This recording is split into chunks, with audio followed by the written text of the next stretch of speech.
You asked for a book about rock from me, and now you've got one.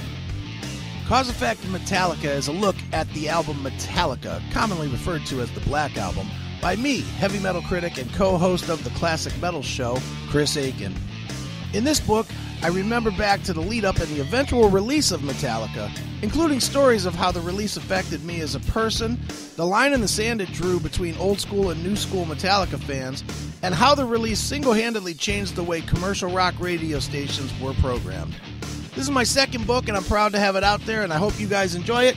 It is Cause and Effect Metallica, available now on Amazon.com. Go to Amazon.com. Or my personal website, probably the easiest way to get it, ChrisAikenBooks.com. Get to it, jerkies. All right, it is your Classic Metal Show right here on theclassicmetalshow.com. That is brand new, powerful stuff from the Bayou. That, of course, was a song called Quitter's Offensive. Name of the band is I Hate God, and on the line with us right now, we've got the man, the myth, the innovator of I Hate God. We've got Mike IX. Mike, how are you, man? What's up, man? How's it going? You forgot legend. You forgot the word legend. Dude, don't forget that. Isn't legend just implied with anybody from I Hate God? Yeah, I guess you're right here. I'm being a smart ass, but you know what I mean. Sure, man. I think we've kind of earned it at this point. Sure, definitely. Well, Mike, listening to the record, first and foremost, the record is absolutely killer, man. It's pretty much what you would expect from an I Hate God record, even after the Guns N' Roses like gap between records. Totally. Well, yeah, at least, yeah. It's not Chinese democracy, but, you know, we tried. I think it's exactly that. It's what our older fans expect, but at the same time, it's got the production's a little clearer. I wouldn't say cleaner, I would say clearer, you know, just like you can hear the vocals a little better and things like that, you know, so, but it's distinctly I Hate God. Sure. Well, let me ask the obvious question that I'm sure you're answering with every interview before we get into some fun stuff. What was it that brought you guys back together after such a long time, you know, of not producing records? Well, that's the thing. We weren't not together. We've been touring this entire time. I mean, we've been to Australia and Europe numerous times. I mean, toured America over and over and over and over. Mm-hmm. We put out 7 inches. We put out compilation records. I mean, we've never been inactive as far as all that goes. We just haven't gotten in a studio to record a full-length record. Okay. I mean, we've written, a lot of these songs have been written for a few years, you know, so it's not like we were sitting around doing nothing, you know. Well, sure. Yeah. A lot of people say that. They think just because you don't have a new record out that you're not doing anything. But those people I question because they're not paying attention, you know. Right. We've been, you know, pushing this thing constantly.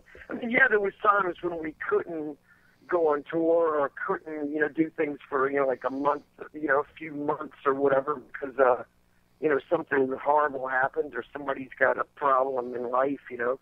Which is also what happened with recording a record. It was hard to get everybody together to actually get in there and finally write it all out and do it, you know, and record it. Sure, definitely. Now, I'm going to assume on some level because of a lot of connections within the band, both with yourself and with Jimmy, I'm going to assume that at some level Philip Anselmo had some sort of a part in weaving this whole thing around. Is that fair or not at all? No, it's not fair. I mean, because he's always wanted us on his record label.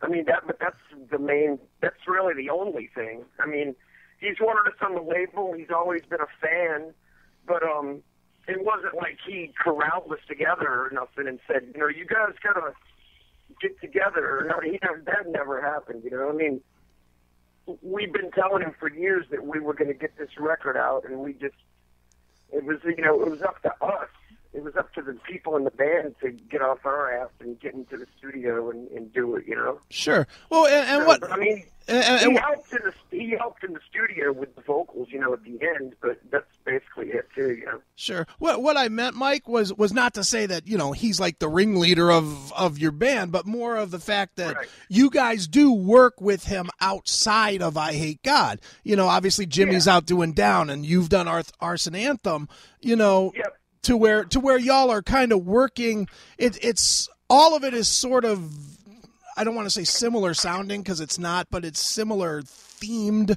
and the middle ground is always seems to be Philip is in there somewhere, you know, whether it's those bands or like you said, you're on his label now, and you know he's sort of in the mix, is I guess would have been a better way to put it. Yeah, well, I mean, but it's like that for all of us too, you know.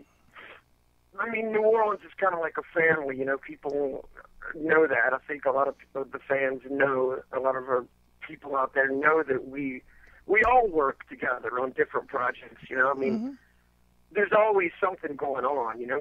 We're musicians, so we don't just sit around and not, you know. If there's a period of something not happening, we're all up in each other's business, you know. I mean, there's always somebody, you know, like helping somebody else record something or do a guitar part or something, you know. There's always something, you know. Sure. So it's just like that here, you know. Right.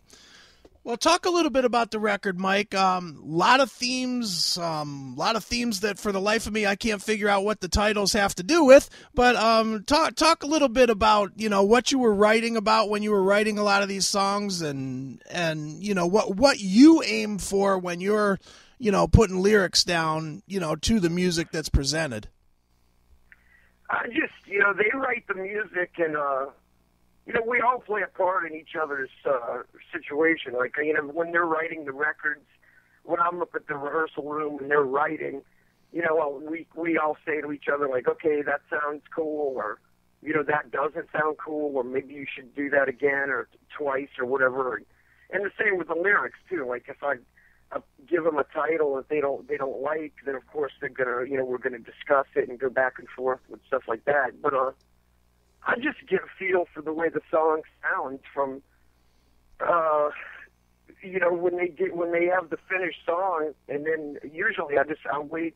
I mean, we've done a lot of these live, so I would kind of play around with the timing and stuff live, but I usually don't know what the exact song is going to sound like till it gets in the studio, as far as where the lyrics are going to go, you know. So the themes are usually the same stuff. I mean, that I think God's pretty known for, you know, the negative, negative, dark depression, you know, basically. But I mean, the funny thing is, we're not really like that off stage, you know. I mean, it can get like that, but those themes come and go in and out of the music, you know. I mean, you can't stay miserable 24 hours a day. 365 days a year, you know. I mean, it would just, you know, you got to laugh at something, you know. Right. So there's themes, but see, all the songs, they make sense to me, but I write things in a real cryptic. I say this in every interview: cryptic and abstract. That's the only way I really know to describe it. It's to me it makes tons of sense, but to other people it may not. So it's kind of cool when people come up to me and they tell me what they think the song is about, or how it helped them, or something like that, you know. So there's a lot of that going on. Sure. Has anybody ever come up to you and done that and been dead on with what you had written? Yeah, sure. I mean, depending on what. That's the thing with us. I mean, a lot of times I just like the way words sound in a song. Okay. Maybe the song doesn't really mean anything. I mean, we're not one of those bands that we don't tell stories, you know. We don't. Right. They're not like narratives about, you know, certain things. To me, they're all about a feeling, you know, and I think you get that feeling from the words you're listening to and the music you're hearing, even if it's all put together may not make much sense to the outsiders that are listening to it, you know. Right, sure. Was there meaning behind the tune that you guys put out, a year or so ago, whatever it was, before this record, the New Orleans is the New Vietnam?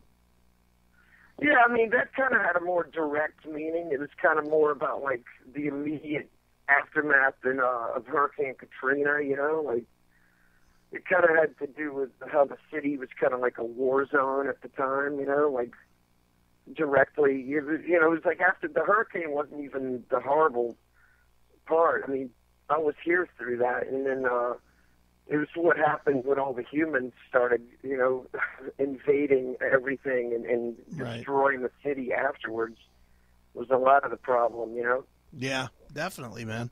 Yeah. No, sure. It definitely was.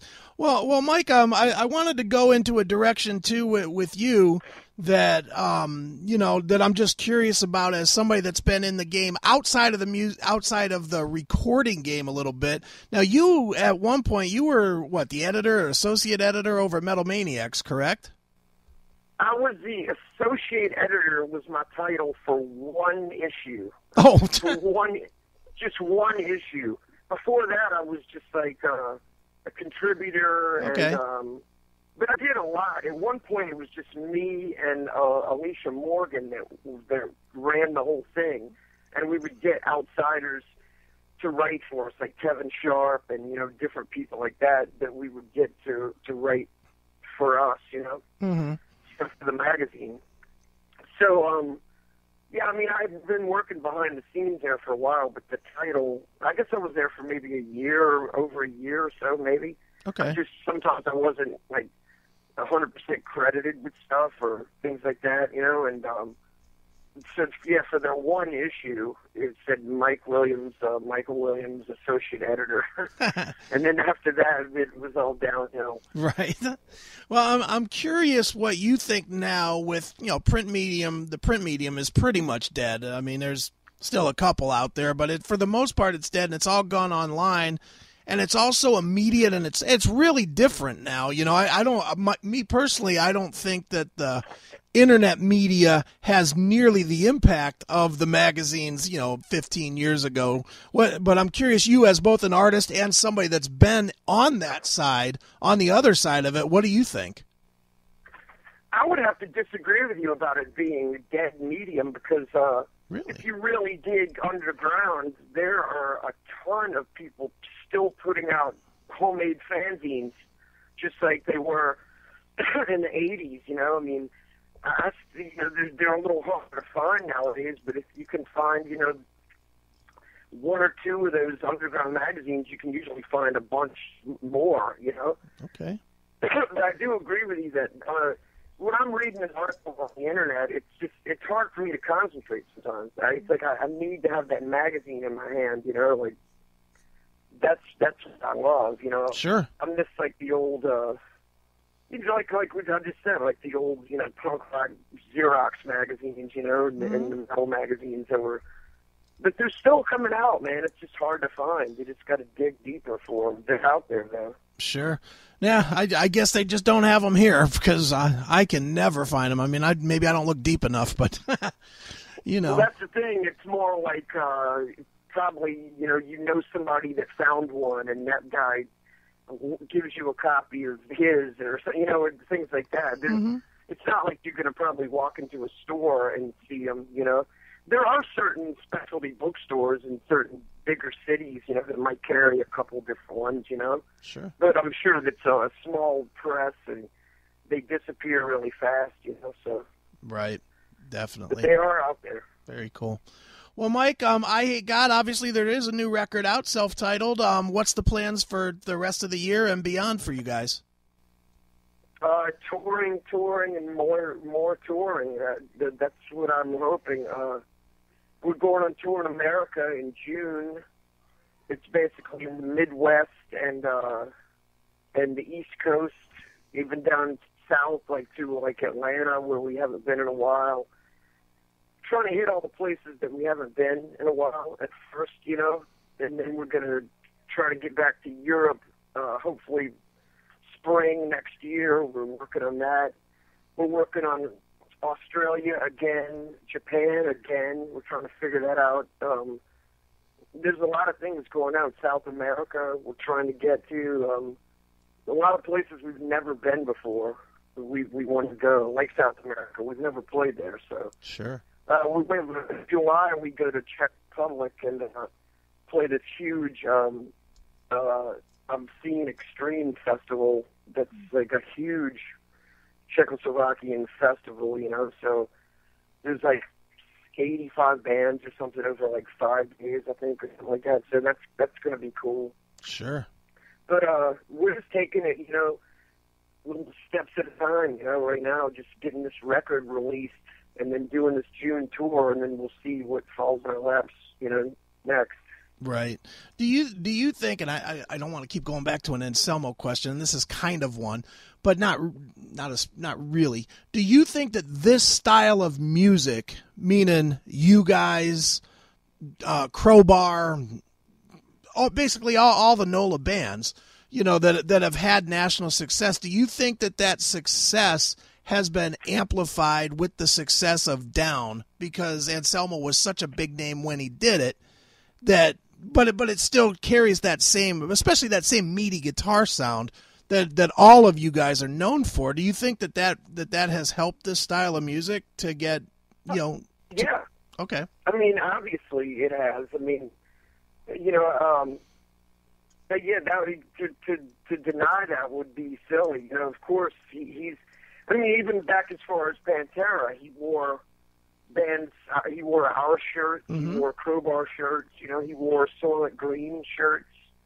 You know, another Right. band from New Orleans.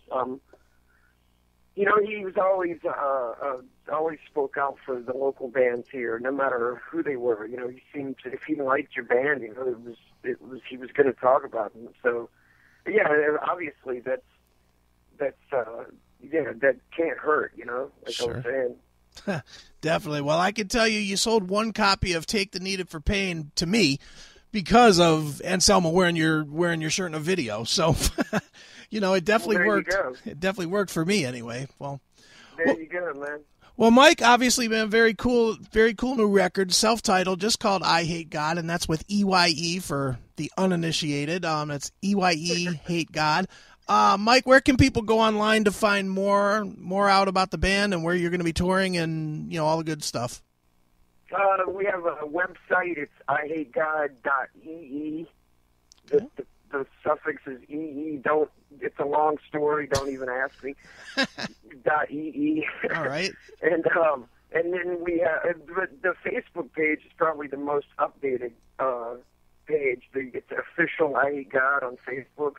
And I have a website too. It's Mike IX with the Roman numeral, you know, the I and the X, Mike9.com, and that's my website. So, you know, all of those places. I'm really bad about updating my website, my personal site, but Right. The other ones get updated pretty often. So people can check us out there and find out what's going on. Excellent. Well, Mike, before I let you go, I have to ask you what's known as the traditional classic metal show question. We ask everybody this one, and maybe you'll have an answer, maybe you won't. All right. How has Lemmy from Motorhead influenced your career? That's to me, that's easy. He's been a huge influence on me. I mean, he's one of the first people. I mean, when I was growing up, I don't want to make this too long or anything, but I could. When I was growing up, you know, I listened to punk rock and metal and didn't think there was much of a, you know, a difference between the two. You know, I mean, it always seemed like it was basically a haircut, you know, that was separating bands like Venom from being a punk band or Motorhead, you know, the same thing. Mm-hmm. So he was one of the first people, you know, you see pictures of him, like, hanging out with, like, the guys from The Damned and you know, old bands like that, and I just thought that was so cool. He just didn't give a fuck at all about what you looked like. He wanted to play the music he wanted to play, and besides that, his longevity, I mean, just the fact that he's, you know, just been around and just keeps doing what he loves, you know, to me, that's amazing, you know. Sure. That Motorhead can, I mean, they're still around. Hopefully he'll stick around longer, you know. I know he's had some health problems lately, but Yeah, I mean, just the fact that he just does what he loves and doesn't care what he thinks, that to me is inspiring in all kinds of different ways. Very cool, man. Well, dude, as we said, the new album, it is simply called I Hate God, and as a tradition on the show, we always let the artist pick the closing track and tell us a story about it. So what would you like us to play off the record, and maybe tell us something about that song? Maybe play Medicine Noose and off of my record or any record. Well, either one, but I figured you probably want to promote yours. Yeah, well, whatever. Well, yeah, let's play I Hate God, and maybe just play Medicine Noose. That song's about hanging yourself off your medicine cabinet in the bathroom. Nice. All right, well, let's play that right now. It's Medicine Noose. It's I Hate God right here on your Classic Metal Show.